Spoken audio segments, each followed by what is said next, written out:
السلام علیکم ناظرین۔ ایران کا ایک بادشاہ سردیوں کی شام جب اپنے محل میں داخل ہو رہا تھا تو ایک بوڑھے دربان کو دیکھا جو محل کے صدر دروازے پر پرانی وردی اور باریک وردی میں پہرا دے رہا تھا۔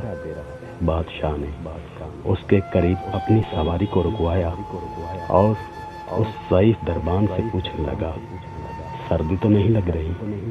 دربار نے جواب دیا، بہت لگتی ہے حضور، مگر کیا کروں، وردی ہے ہی نہیں میرے پاس، اس لیے برداشت کرنا پڑتا ہے۔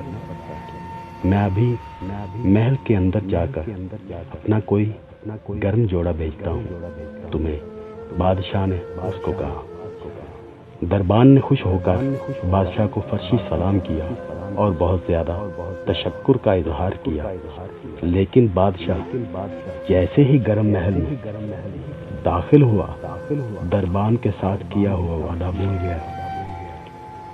صبح دروازے پر اس بوڑھے دربان کی اکڑی ہوئی لاش ملی اور قریب ہی مٹی پر اس کی یخ بستہ انگلیوں سے لکھی گئی یہ تحریر بھی، بادشاہ سلامت، میں کئی سالوں سے سردیوں میں اسی نازک وردی میں دربانی کر رہا تھا، مگر رات آپ کے گرم لباس کے وعدے نے میری جان نکال لی۔ سہارے انسان کو کھوکھلا کر دیتے ہیں، اسی طرح امیدیں بھی کمزور کر دیتی ہیں۔ اپنی طاقت کے بل بوتے پر جینا سیکھو۔ شکریہ۔